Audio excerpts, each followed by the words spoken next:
안녕하세요. 오늘은 종말론 12강입니다. 제가 기도로 시작하도록 하겠습니다. 하나님 아버지 감사합니다. 이제 종말론 강의도 거의 마지막이 되었습니다. 참으로 종말의 때에 일어나게 될, 확실히 하나님께서 시행하시게 될 그 심판에 대해 생각하며 심판을 단지 공포로 받아들이기보다 의로우시고 거룩하신 하나님의 성품을 더 깊이 헤아리며 하나님의 큰 구원을 묵상하며 죄와 악을 철저히 심판하시는 공의, 현대사회, 현대교회가 잃어버린 이 거룩과 공의에 대해 다시금 돌아볼 수 있는 시간 되도록 주님 인도하여 주시옵소서. 예수님의 이름으로 기도합나이다. 아멘. 네, 오늘은요 종말론 12번째 시간 최후의 심판을 다루도록 하겠습니다. 사실 성경 해석, 특히 계시록을 해석하는 그 해석의 차이에 따라서요 심판을 좀 다각도로 보는 경우도 있습니다. 그러니까 심판이 한 번이 아니라 여러 번 일어난다. 신자들 심판 때가 따로 있고 악인들의 심판이 따로 있고 또 이스라엘에 대한 심판이 따로 있고 이런 식으로 보는 견해들도 간혹 있습니다. 다만 오늘은요 그런 해석은 좀 배제하고 최후의 심판이 말 그대로 단 한 번에 최후의 심판 날이라고 언급되어 있죠. 그 날에 해당된다. 물론 그게 24시간이냐는 분명하지 않지만 어쨌든 한 날에 일어나는 이야기로 그려주고 있기도 하기 때문에요 최후의 심판 날인 바로 그날에 모두가 받는 심판이다, 모두가 받는 심판이다 라고 이해하고 강의를 이어가도록 하겠습니다. 오늘 강의도 역시요 간단하게 정리해서 심판자가 누구냐, 그리고 심판받는 자가 누구냐, 그리고 심판이 언제 시행되냐, 크게 세 가지 측면을 간명하게 살펴보고 마치도록 하겠습니다. 우선 최후의 심판에서요 심판을 하시는 분, 곧 심판자는 누구일까요? 물론요 이 심판자는 삼위일체 하나님 전체라고 보아야 합니다.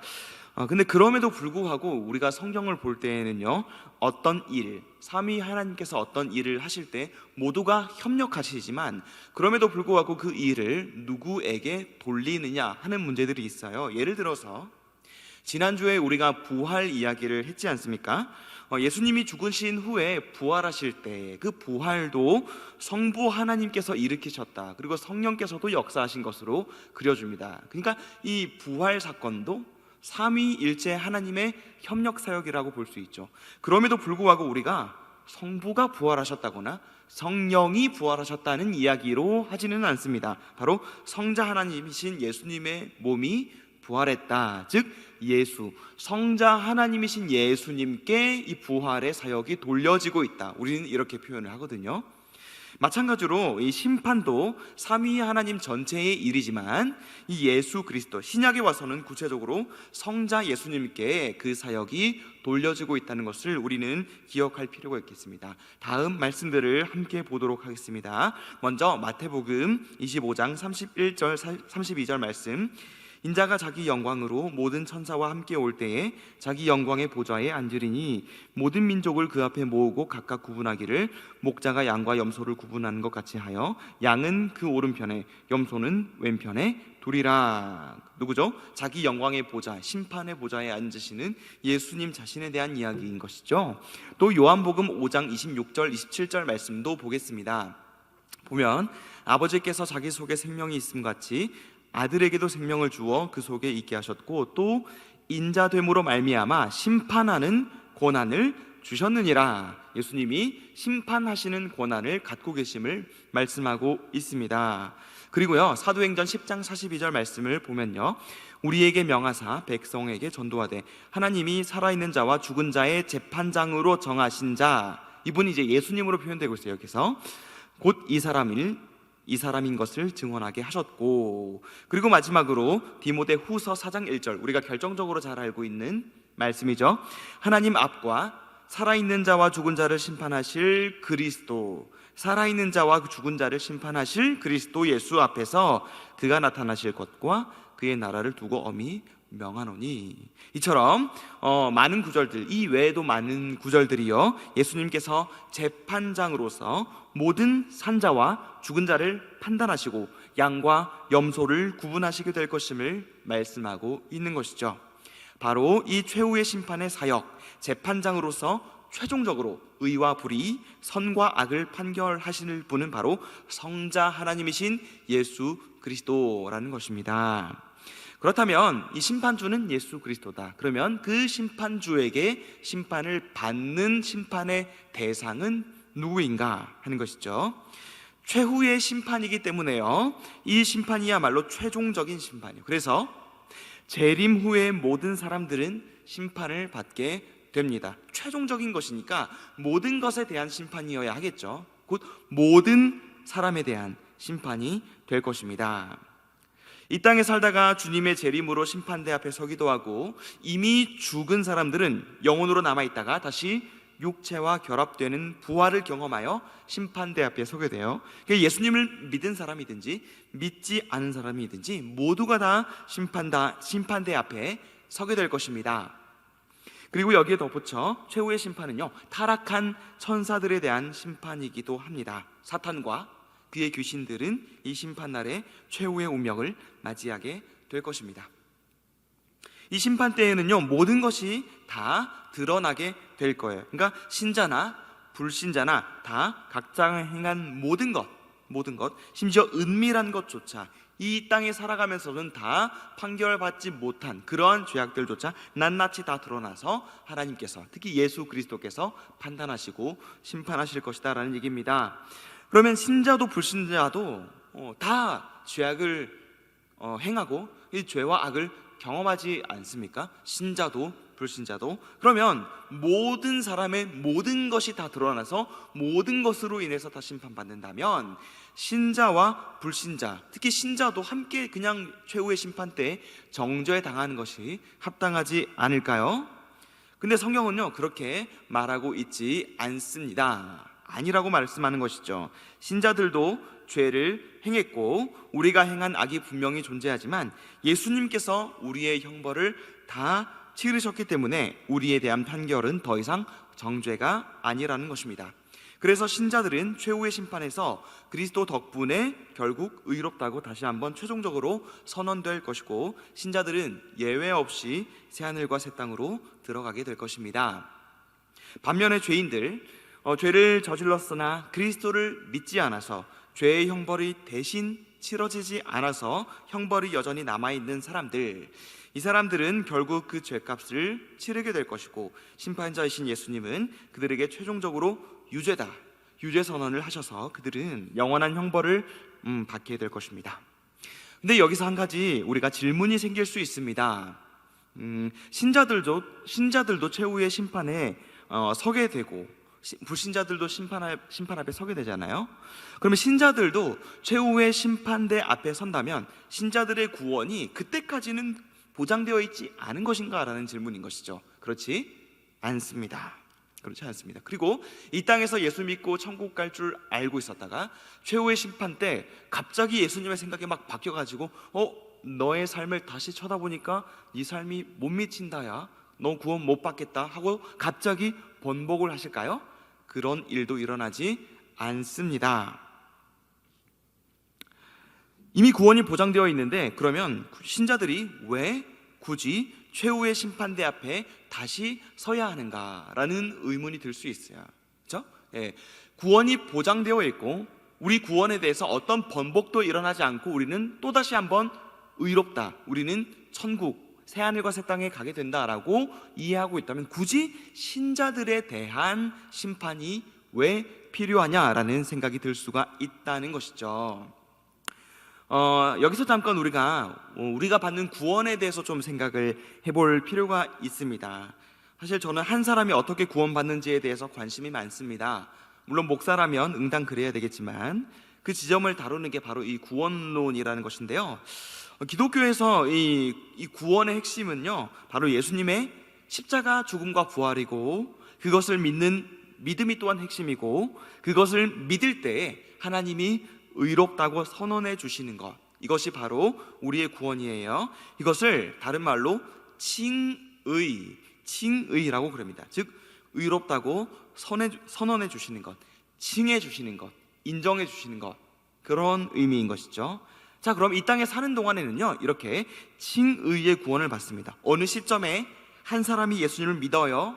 참된 믿음으로 믿는 거예요. 가짜 믿음 말고 진짜 예수님을 구주로 믿는 그 믿음의 순간에 우리는 칭의, 곧 하나님이 의롭다고 하시는 선언을 받게 되는 거예요. 그러면 하나님이 너 의로워, 너 의롭다고 음성을 들려주시지도 않잖아요. 여러분 구원받으실 때 하나님께서 너 이제 의로운 사람이 됐단다, 너 천국 갈 거야 라고 직접 음성을 들려주시던가요? 그렇지 않습니다. 그렇지 않아요. 그런데 그러면 하나님께서 도대체 칭의, 우리가 의롭다는 것을 어떻게 선언, 여겨주시고 칭해 주시는 것일까요? 장로교 신학에서는 크게 두 가지로 우리가 이야기를 해왔습니다. 보통은요, 먼저는 하늘에서의 이야기입니다. 하늘 보좌에서 하나님이 선언하시는 거죠. 이건 객관적인 거예요. 누가 어떻게 우리에 대해서 판단하냐, 생각하냐와 상관없이, 아니면 나 스스로 내가 구원받은 게 맞을까 아닐까 하는 생각, 그 의심이 찾아올 수도 있죠. 그런 주관적인 생각, 우리의 주관적인 감정의 요동침과 상관없이 객관적으로 의롭다라고 선언을 하시는 것입니다. 근데 이것만 있으면 왜냐하면 하늘에서 하나님께서 객관적으로 선포를 하시면요, 우리가 과연 구원을 받았는지 안 받았는지 알 길이 없습니다. 그래서 또한 우리는 신자의 양심에 하나님이 선포해 주신다는 것을 믿습니다. 우리 스스로가 죄 문제가 해결되었다는, 죄값이 치러졌고 우리가 의롭다고 인정받았다는 우리 양심의 그런 선언을 받는 것이 바로 또한 칭의라는 것입니다. 재판관이 죄를 사면받았다고 선언을 해주겠죠. 그런데 재판관이 너 의로워, 너 용서받았어 라고 하는 그 선포가, 그 선언이 용서를 받은 죄인에게 전달이 되지 않는다면 그 죄인은 실제로 객관적으로는 분명히 용서를 받았음에도 불구하고 난 용서 못 받았어, 그렇지 않다라고 여기면서 늘 죄책감과 두려움에 시달리며 살게 될 것입니다. 그러니까 용서의 선포, 이 칭의의 선포는요, 선포자가 선포할 뿐만 아니라 용서를 받는 대상에게 그 선포가 전달이 되어야 되는 것이에요. 이렇게 이 땅에서 우리가 믿음으로 구원을 받을 때 우리는 하나님이 우리 양심에 의롭다고 선언하시는 칭의의 구원을 받게 된다는 것, 이것을 알게 됐습니다. 그러니 우리는 의심의 여지 없이 최종적으로 하늘에서도 선포하시고 우리 양심에 선포하심으로 말미암아 객관적으로 주관적으로 우리가 의로워졌기 때문에 영생을 얻게 되었다라고 과감하게, 의심의 여지 없이 확실하게 선포를 하시는 것이 바로 칭의이다. 그러니 우리의 구원은 최종적으로 보장이 된 것이다 라는 얘기죠. 그러면 우리의 구원이 이렇게 최종적으로 보장이 된 것이라면 왜 다시금 최후의 심판대 앞에 서야 하는가? 안 서도 되지 않은가? 불신자만 심판대 앞에 세우셔서 그냥 그들만 심판의 판결을 내리셔서 그들에게 형벌을 내리시면 되지 않는가라고 이해할 수도 있다, 질문을 할 수도 있다라는 것입니다. 이 땅에서 예수 믿고 구원받은 그 사실, 그 구원이 영원한 구원이라는, 최후의 심판에서도 결코 번복되지 않는 구원이라는 것을 사실 확실하게 그 자리에서 선포해주는 그런 장소가 바로 최후의 심판대라는 것을 우리는 기억을 해야 돼요. 그러니까 하나님께서 이 땅에서 칭의라고 선언하신, 그 의롭다고 선언하신 판결이 최후까지 유효하다, 그리고 영원히 유효하다는 것을 최종적으로 선언하시는 그런 효과가 있다는 것입니다. 첫 번째가 바로 그것이에요. 그리고 최종 심판에서 우리에게 의롭다고 판결하시는 두 번째 의미는 바로 이것입니다.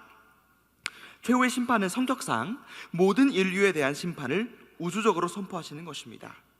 이 땅에서 믿음으로 구원받는 칭의는 개인적으로 주관적으로 받고 얻고 누리는 것이지만, 그렇죠? 우리 양심 안에서 일어나는 거예요.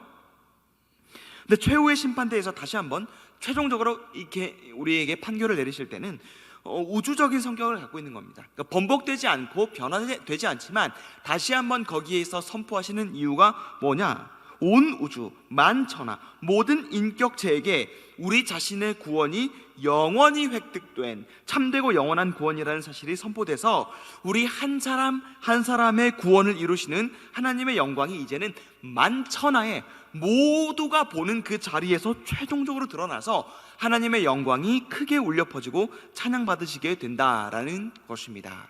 이런 의미에서 그리스도의 영광이 찬란하게 온 우주에 드러나게 되는, 각 개인의 구원이 각 개인에게만 선포되는 것이 아니라 우주적으로 선포됨으로 말미암아 구원의 최종성이 그 자리에서 드러나고 나타나고 선포되게 된다, 확정되게 된다라는 이야기입니다. 자, 그리고 또 한 가지 우리가 언급하고 지나갈 것은요, 이와 같이 심판자가 그리스도이시고 심판을 받는 대상이 온 인류, 신자를 포함한 온 인류라는 것을 보았는데요, 그럼에도 불구하고 독특하게 성경은요, 신자들이 그리스도와 함께 앉아서 심판을 하게 되는 자리에 있게 될 것임을 말씀하고 있습니다. 심판을 받는 대상임과 동시에 심판주와 함께 있게 된다는 것이죠. 즉, 심판주와 함께 있게 된다는 것은 심판자의 입장에 서게 된다는 뜻이기도 한 것이죠. 고린도전서 6장 2절 3절 말씀은 이렇게 말씀합니다. 성도가 세상을 판단할 것을 너희가 알지 못하느냐? 세상도 너희에게 판단을 받겠거든 지극히 작은 일 판단하기를 감당하지 못하겠느냐? 우리가 천사를 판단할 것, 아마도 천사를 판단한다는 것은 타락한 천사들에 대한 이야기겠죠. 천사를 판단할 것을 너희가 알지 못하느냐 그러하거든 하물며 세상 일이냐 하면서 세상을 판단하고 세상의 일들을 판단한다, 천사들까지 판단한다라는 이야기를 하고 있는 것이죠. 그러니까 아마도 신자들이 먼저 심판대 앞에 서게 되고 그들이 의인이라고 최종적으로 확정되고 나면은 예수님이 나머지 심판을 하게 되실 때 의인들이 이제 심판자이신 분 옆에 앉게 될 것이고 나머지 심판을 예수님께서 하시게 되는 것이 아닌가 생각이 됩니다. 물론 그리스도와 함께 앉아서 심판한다고 할 때 이 심판의 판결은 여전히 주님이 하시는 것이죠.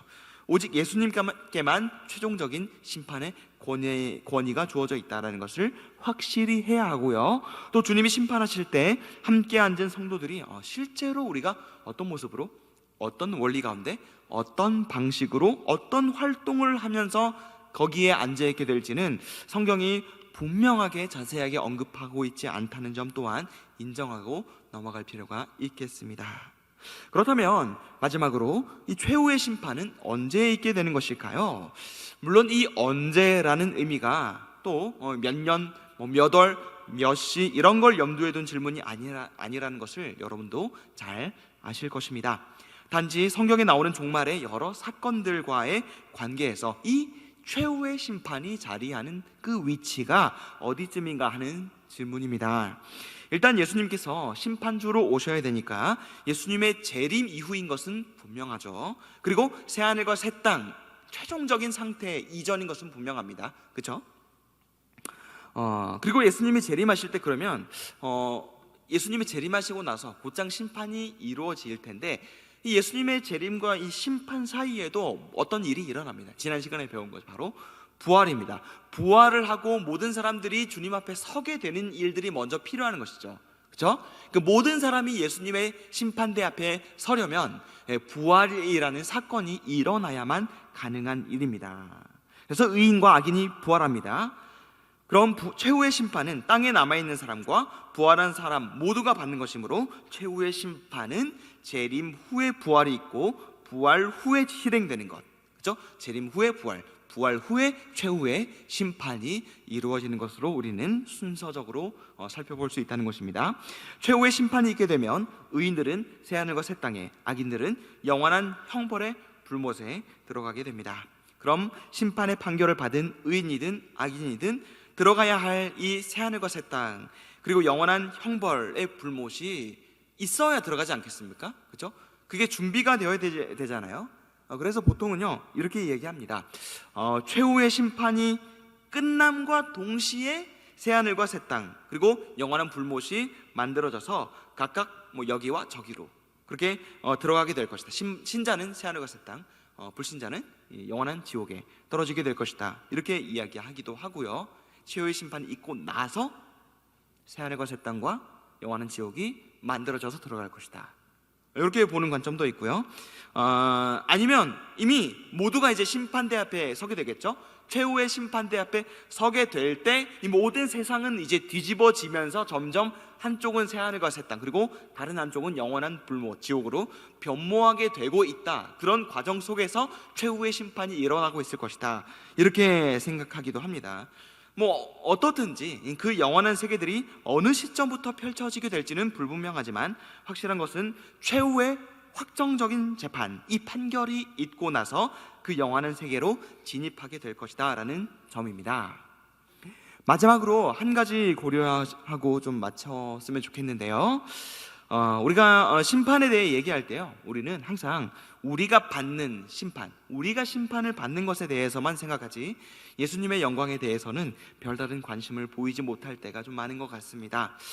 우리의 구원이 정말 영원한 구원이라는 것이 확증돼서 번복 없이 우리를 영원한 하나님 나라로 인도하시는 그 사랑의 신실하심, 자비와 긍휼과 인자가 풍성하심, 그러니까 심판대 앞에서도 여전히 번복되지 않고 끝까지 우리의 구원이 보장되어 최종적으로 확증될 것을 보면서 우리는 예수님의 사랑의 그 신실함, 그 구원의 신실함을 볼 수 있어야 한다는 것입니다. 그래서 그 하나님의 사랑을, 그 자비를 찬양해야 하는 것이 바로 그 심판을 생각하면서 우리가 가져야 할 마음입니다. 그리고 또 하나는 더불어 이 독특하게 심판의 관점에서 볼 때 우리는 예수님의 공의로우심 역시도 진실하고 신실한 공의라는 것, 최후의 심판에서 그것이 드러나게 되리라는 것을 기억해야 합니다. 이 공의는 죄와 악이 우리가 사는 동안 완전히 해결되지 않는 부분이 있잖아요. 또한 악한 범죄들, 그것들이 그 대가가 완전히 치러지지 않는 모습을 보게 되잖아요. 사실 맨 마지막 날에 다 그것들이 드러나서 하나님께서 판결하시게 되는 것을 볼 겁니다. 완벽한 공의가 실행될 것이라는 것이죠. 더불어 우리 신자들이 직면하는 악, 우리가 죄가 아니라 우리가 선을 베풀었음에도 불구하고 돌아오는 것은 폭력이요, 핍박이요, 박해였다고 할 때 우리가 당한 그 박해와 비난이 부당했던 것이었음도 다 판결하셔서 증명하실 것입니다. 그래서 무엇이 옳고 그른지, 무엇이 선하고 악한지가 하나도 빠짐없이 낱낱이 드러나서 우리가 이 세상을 살아가는 동안 정말 하나님이 공의로우신 건 맞냐? 정말 하나님이 정의로우시다면 내 삶에, 내 주변에, 세상에 왜 이런 일이 일어나냐고 납득할 수 없을 것 같은 그 일들에 대해서 주님께서 최종적으로 의롭고 선한 판결로 답을 해주실 것이라는 사실 말입니다. 그러면 우리의 속이 시원해질 것입니다. 우리는 정말로 하나님께서 지극히 공의하시다는 사실에 우리의 억울함이 다 풀리고 우리는 자유하게 될 것입니다. 근데 한편으로는요, 지금 당장 하나님의 공의가 작동하지 않는 것처럼 보인다고 해서 하나님의 공의로우심을 의심해버렸던 우리의 연약한 믿음 때문에 부끄러워지게 되기도 할 것입니다. 이렇게 모든 주님의 의의가 다 드러남으로써 주님의 공의로우심이 영광스럽게 빛나게 되고 우리는 거기서 입을 다물게 되면 단지 주님의 선하심과 의로우심을 찬양하게 되리라는 것, 이 예수님께 우리는 초점을 맞출 필요가 있다는 것이죠. 그래서 심판을 생각할 때 공포스러운 심판, 이것에 머무르지 아니하고 영광스러운 빛나는 주님의 의로우심이 드러날 것임을 신뢰하며 또한 우리의 구원이 확실하게 보장됨으로 말미암아 하나님을 더욱 기쁨으로 찬양할 수 있는 복된 시간이 열릴 것임을 신뢰하며 나가는 우리가 되었으면 좋겠습니다. 오늘 강의는 여기서 마치고요, 다음 마지막 강의 13강 강의는요, 새하늘과 새 땅, 그리고 영원한 불못이라는 그 지옥에 대해서 잠깐 이야기하고요, 또 새하늘과 새 땅에서 살게 되는 신자들의 상급 문제에 대해서 좀 다루고 마치려고 합니다. 그리고 시간이 허락된다면 최종적으로 종말론을 조금 이제 시간이 마지막 강의니까 조금 길어지더라도 종말론을 다시 한번 정리하고 다음 주에는 마치도록 하겠습니다. 제가 오늘 기도로 오늘 모든 순서를 마치도록 하겠습니다. 하나님 아버지, 감사합니다. 현재 우리가 직면한 현실들이 녹록지 않고 억울하기도 하고, 그리고 여전히 고난이 현재와 또 미래에 도사리고 있지만 그럼에도 불구하고 우리가 절망치 않으면 주님 안에서 은혜로 구원받은 주님의 백성들을 주님께서 끝끝내 지키시며 최후의 심판을 통해서 정죄가 아니라 의롭다고 선언해 주실 것이기 때문입니다. 최후의 심판은 철저하리만큼 존엄하고 엄격할 것이지만 그 판결을 능히 통과하여 의롭다 여김을 받을 수 있음은 그리스도께서 우리를 위해서 죽으시고 부활하신 그 은혜로 말미암는 줄 알고 주님의 그 구속 사역을 더욱 널리 찬양하며 죄악을 최후에는 간과하지 않으시는 그 주님의 공의로우심 또한 깊이 묵상하며 주님을 찬양하는 그 거룩하심을 보며 주님을 높이는 저희들 될 수 있도록 인도하여 주시옵소서. 예수 그리스도의 이름으로 기도하옵나이다. 아멘.